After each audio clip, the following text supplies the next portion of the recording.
Right, we'll try this one again, will we? Hey folks, it's on Coach Gav Live, episode 70, with me, your host, Coach Gav, from Kildare Strength and Fitness. Yes, the phone is charged, plugged into the wall, because the battery keeps dying me the whole time. So, the Sunday setup, alright? So the Sunday setup is a little fun name I've given to my Sunday routine that basically, as I'm sure you can gather, sets me up for the week coming ahead. It doesn't take me particularly long. Now, there is another part of it that I do that's a part of my coaching course, but it's... So basically, Sundays are there for kind of our result and our reports. So we get in touch with our coach, Paul or Simon, and then let them know kind of what our score was for the week gone. And this is how it can work for you, is that just take some time. Take 15, 20, 30 minutes. Grab a cup of tea, sit down at a table. No phone, no nothing. Okay? No distractions, as best you can. And write down everything that happened last week. So between my week runs kind of Monday, I go Monday through Sunday, so inclusive of it, alright?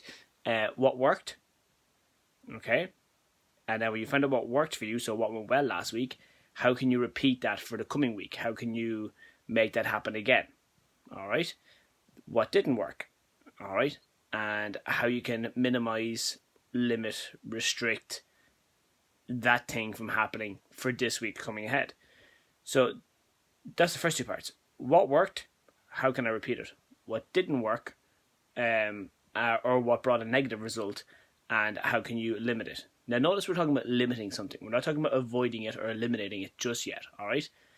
Then the next step is then, okay, when you look at the things that worked well, how can you improve upon them further? Okay, not to be greedy, but how can we expand on it? How can we strike while the iron's hot? If we're already doing something good, why don't we do something great? Why don't we go beyond it? Or why don't we do something, if you did something good one day, why isn't it a regular thing kind of throughout your week then as well? Let's flip back over to the side of things that didn't go too well. How can you, what habits or what routines do you need to change so that isn't a weekly occurrence, so that it's not popping up sporadically every so often as you go along? And they're kind of the main things, really, is that it's a chance to kind of what worked well, what didn't work well. How can I repeat what worked well? Because if it's working well, we want it to go on, don't we? And if it didn't work well, how can we avoid it or restrict it or limit it or things like that then as well? And it's a funny thing because, and I know for a fact I worded this better in... Hold on, give me 2 seconds here.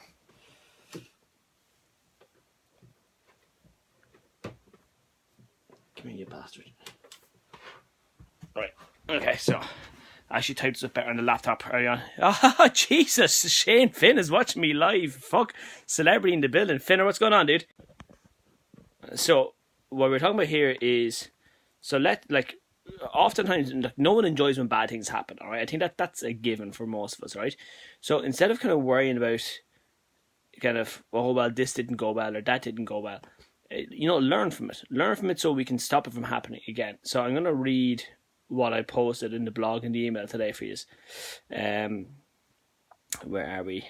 Okay, so today's a super simple topic. And it is, to be fair. Most of our topics are, because if I'm coming up with them, they're probably super simple, okay? Let's take stock from the last week. What worked well, what didn't work well. The things that did work well, can you repeat them? If you can repeat them, do repeat them. The things that didn't go well, can you avoid repeating them for this week coming straight ahead? If you can do that, do that, okay? Now, the things that went well, can you improve on them even a little more? 5% better, 10% better, just somewhere in that region, nothing crazy, okay? The things that didn't go well, can you do anything to stop them repeating over and over again? Is it a habitual issue, or was it just a one-off event, or was it a sporadic thing that it might happen now but then won't happen for a while to come down the line then again, okay? So whatever happened last week is done and dusted, okay? It's committed to history. It can't be changed. No matter how much we would love it to, it cannot be changed, all right? Now, I'm not going to tell you, oh, just forget about it, move on, because... Sorry, my eyes are killing me. I have to see this closer. But I will say this. Don't bring the baggage of what has happened with you into the future, okay? Don't let it something happened last week and it's affecting you emotionally or attention wise or something this week or the week after or months after or years after, and we all know those things that still happen then as well. Hell, I was bringing emotion stuff from when I was a kid and in my early 20s all the way through my up until quite recently, until I went and addressed them. All right, now if you had an argument with someone, address it, fix it, problem solved. I was a bit of an arsehole in training on Wednesday night, and I reached out to my teammate the next morning because it was at me all night when I got home, and I was like, fuck, I said that was, kind of, I felt I had a valid point, but I expressed it in a completely arseholey way, so I reached out, got in touch. Kind of people in my family, people I'm close to, people I work with, people I train even, kind of, if something, look, we are human at the end of the day, we are all doing the best we can do with the knowledge and resources we all have right here, right now. And as I grow, I've made decisions in life, and then as I've gone on and learned more things and realized things and been like, oh shit, I realized that was an issue, reached back out to those people and apologized where I've had to apologize, okay? So if that's the case, if you had an argument and it's a person close to you, it's a person you respect, or it was a bullshit argument or whatever, address it, fix it, solve it. Now, that might mean swallowing your pride or just kind of just apologizing for it, but not trying to kind of reignite the argument and try and change someone's opinion. If you made a mess of something or of any area in your life, your training, your nutrition, anything like that then as well, that's fine. You made the mess. Learn from it and move on. Don't be beating yourself up. It's going to be Monday tomorrow, okay? Don't be all like, oh, Jesus, God, I really overindulged in a weekend, or I shouldn't have done this or shouldn't have that. Because guess what, guys? The fact that some of us the fact that most of us, please God, will wake up tomorrow, it's a blessing. Some people, unfortunately, will not make it through the night. Hell, some people won't even make it to the top of the hour. Okay? That's life. Unfortunately, that's how it goes. So, don't be beating yourself up. Don't be wasting your life beating yourself up over complete and utter bullshit. Okay? Where's the last thing I said? I probably should just post the blogs on the gym page. That would make sense, wouldn't it? Someday, eventually, I'll run the business properly. If you miss a target, try and ensure you don't miss any more of them.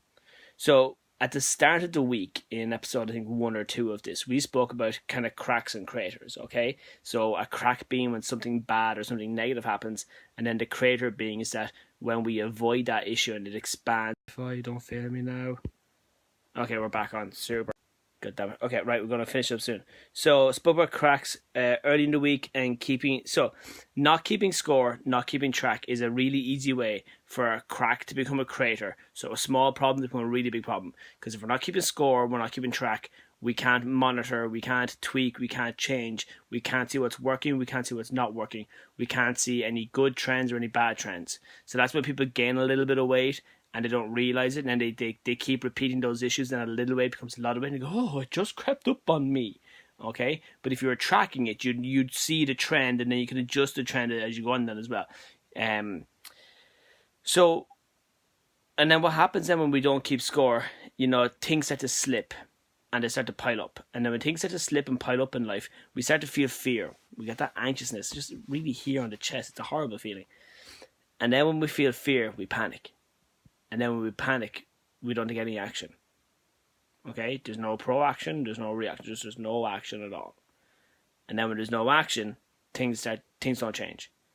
And when things don't change, that feeling of anxiety, that feeling of fear, that feeling of being depressed, that weight gain, that problem in your relationships, they all expand, they all grow, they all get bigger.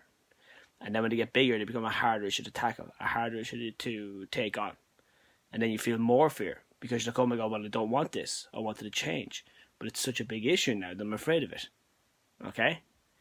I've had weeks. I've had months. I've even had years in some cases where I've not kept check and kept score in my life. And then I've paid the price for them big time. With my health, with my business, with my relationships, all those things. When I've not tried to kind of see, am I on track? Am I in line with what I'm supposed to? I raise my hands on when I'm not in line with what I'm supposed to be in line with doing, okay?